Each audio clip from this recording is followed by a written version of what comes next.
What's up, you guys? I've been making this video for a little bit of time but today's episode here on Chef Chronicles, I am definitely going to be showing you guys how to make some cinnamon rolls again, but a different version. Sticky buns. So either you love it or you dislike it. Sticky buns are definitely one of those doughs that you find inside the supermarket where you can like have caramel on it, you can have pecans on it, and sometimes you could definitely find it in a pastry shop near you if you have one. But I'm going to show you guys how to make it. So in the previous video, of course, I showed you guys to make the cinnamon rolls, but you know, you will have to check that video out to go ahead and get the ingredients to make the dough. And you also have to get the ingredients for the filling. I am making it the same exact way that I have made the dough and the filling. The only difference is the icing compared to caramel sauce. So this is all my ingredients here for our caramel. There are many chefs that are out there, or bakers, that I would say more of a baker, will definitely love to do a fermentation in the fridge. And fermentation in the fridge is basically just allowing the dough to slowly ferment in the fridge so that way it doesn't go bad. But when you do make that attempt to do a fermentation in the fridge, you definitely want to keep in mind that when you're ready to go ahead and use that dough, whether it is to make a cinnamon roll, whether it's to make pizza or anything like that, you definitely want to pull it out and allow it to come back up to room temperature, because if you try to stretch out that dough to whatever it is that you're using for, it will not stretch out as much. It definitely will stay into that consistency. So definitely let it come into room temperature as always, and then go ahead with the process of rolling it out and then filling it up. So to make our caramel sauce, because we have to make it, we are going to need some ingredients. So of course, if you want to have some pecans in there, you can, but if you don't have pecans, you could definitely use any other type of nuts. You can use peanuts, you can use almonds, you can use whatever it is that you have at home. You could definitely go ahead and use it, especially if you're just trying to, you know, use up some things that you know you're not going to use again. So go ahead and do that. But I don't have anything for nuts, but we're gonna need a total of 1.5 cups of some brown sugar. We're also going to need some butter. I use basically a stick of butter with additional of 5 tablespoons and a half, of some butter. Then I have 1/3 cup of some water, and then I have my honey and some vanilla extract, and then I also have some corn syrup. So we're gonna go ahead and get started on those ingredients. So in a pot, you're definitely going to need to add in your ingredients. So go ahead and add in your butter, add in your brown sugar. You're going to combine everything except for the vanilla extract.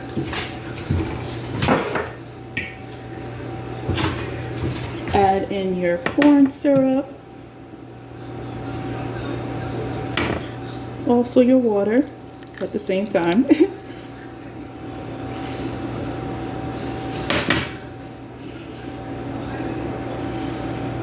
And lastly, our honey. Now you can use either honey or corn syrup if you want, but in this case I'm using both.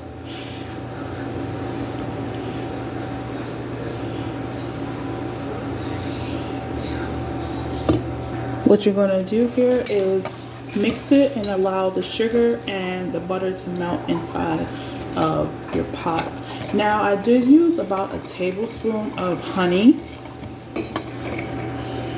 So our sugar and our butter and everything else is almost close to dissolving. I still have a few pieces of butter in here left. But what you're going to do next is allow this to come up to a boil. Now, this is also another version of how to make caramel if you like, but definitely once it starts boiling, you definitely want to cook it for at least 2 to 3 minutes, so that way it has that nice honey color of what we're looking for caramel to be.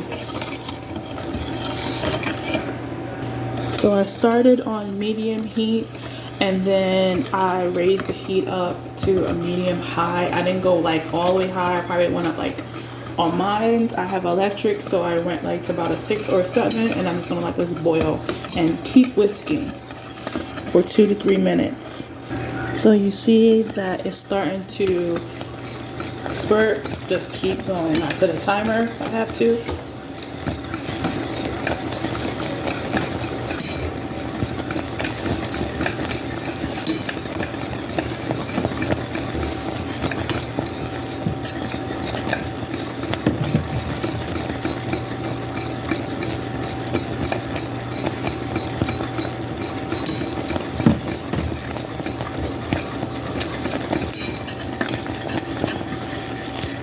So once the 3 minutes is definitely done, you want to go ahead and take your vanilla extract and you want to add it in the process.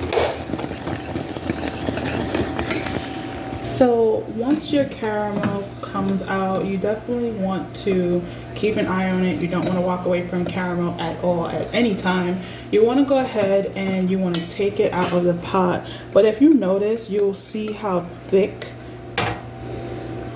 mine's got a little bit, and this, like I said, is another version of how to make caramel, but definitely I like the color.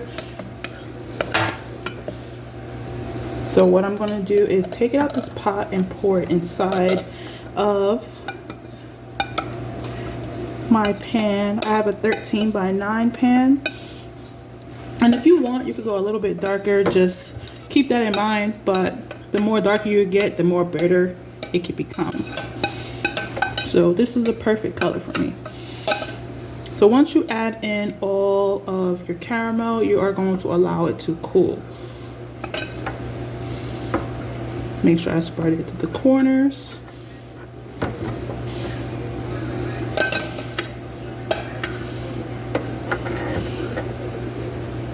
So once you have your caramel inside of your 9 by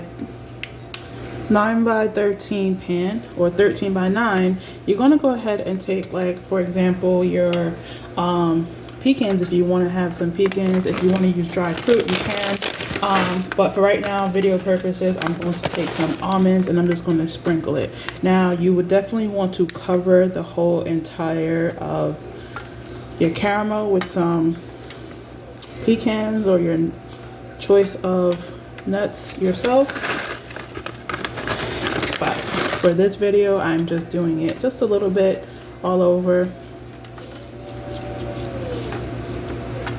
And keep in mind, if somebody has like a nut allergy, you wouldn't want to add any type of nuts. So while our caramel is cooling, I wanted to show you guys exactly what I meant about the process. So you'll definitely get up to this process. So continue, have fun with it, and this is what your dough should look like. But when you're doing this step, when you're doing it, you want to just go along with the process and then make the caramel and then have it a little bit room temperature. But as you can see, I took mine out so it could come back from being cold fermentation up to room temperature. So now that our caramel has cooled, what we're going to do next is we're going to take our dough and we're going to rest it right on top.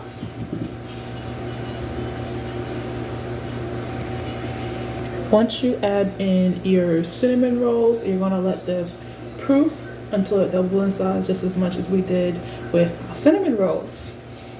So now that it's doubled in size, we're going to go ahead and bake it at 20 minutes at 350 degrees Fahrenheit.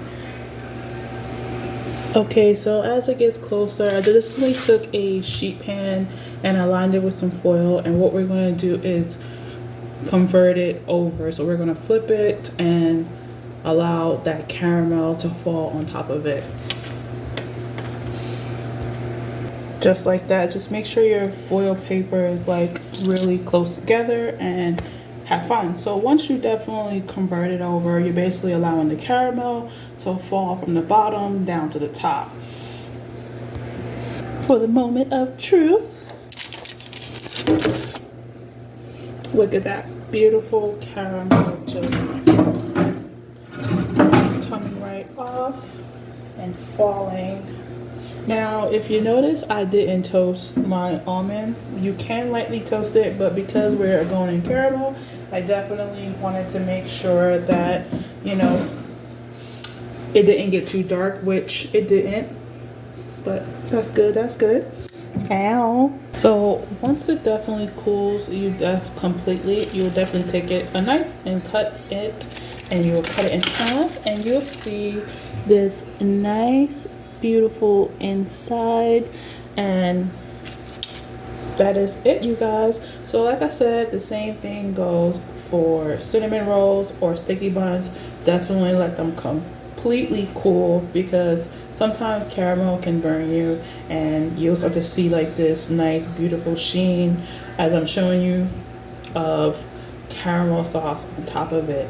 Have fun with it, enjoy, love it, you know. So I hope you guys like this episode. Please don't forget to like, share, and subscribe for more content, and check out me on TikTok. Peace.